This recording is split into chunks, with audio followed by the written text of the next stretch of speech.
नमस्कार, आप देख रहे हैं देवभूमि इनसाइडर में हूं आपके साथ रश्मि पवार महर। रुक करते हैं आज की मुख्य खबरों की ओर। 2016 की गलती मानकर हरक सिंह रावत ने थामा हाथ, हरीश रावत ने किया स्वागत। अमर जवान ज्योति के विलय को लेकर कांग्रेस मुखर, कहा शहीदों का सम्मान नहीं करती बीजेपी। टिकट कटने पर भी बीजेपी विधायकों ने दिखाया समर्पण, बोले पार्टी का निर्णय सर्वोपरि।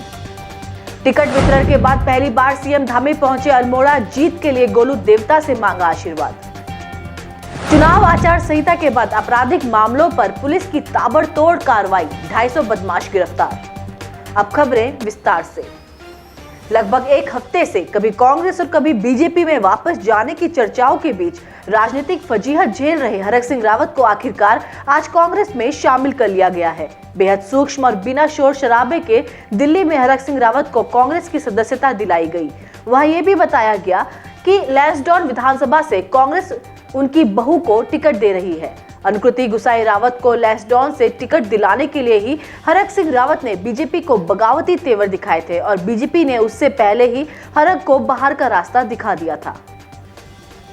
राष्ट्रीय राजधानी में इंडिया गेट पर पिछले 50 साल से जल रही अमर जवान ज्योति का शुक्रवार को राष्ट्रीय युद्ध स्मारक पर जल रही लौ में विलय कर दिया जाएगा। इसको लेकर देश भर में मचे बवाल पर उत्तराखंड में कांग्रेस ने अपना विरोध दर्ज कराया है।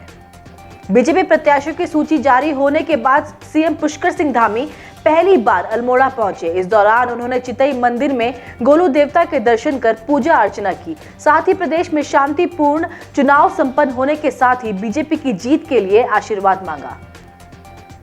उत्तराखंड विधानसभा चुनाव 2022 के लिए नामांकन प्रक्रिया आज यानी शुक्रवार 21 जनवरी से प्रारंभ हो गई है।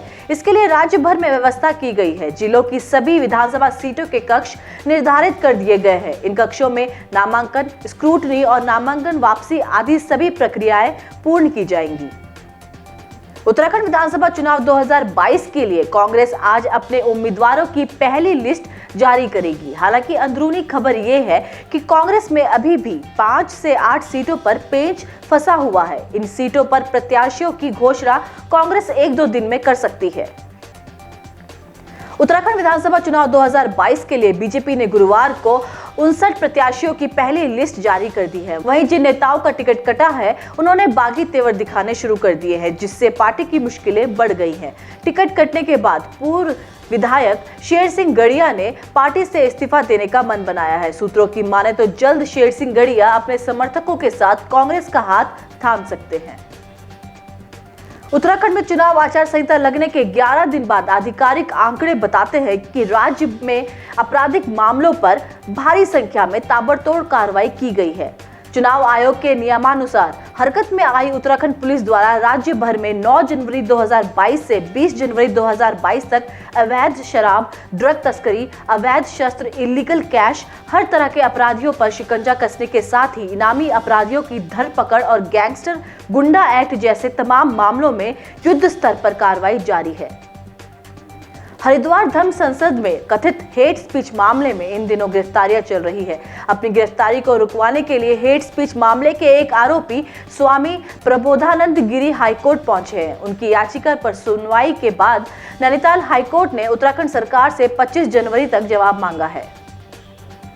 उत्तराखंड विधानसभा चुनाव 2022 में राजनीतिक पार्टियों के साथ निर्वाचन आयोग ने अपनी कमर कस ली है। उधम सिंह नगर जिले के जिला निर्वाचन अधिकारी युगल किशोर पंत ने आबकारी कार्यालय में मॉनिटरिंग रूम का निरीक्षण किया।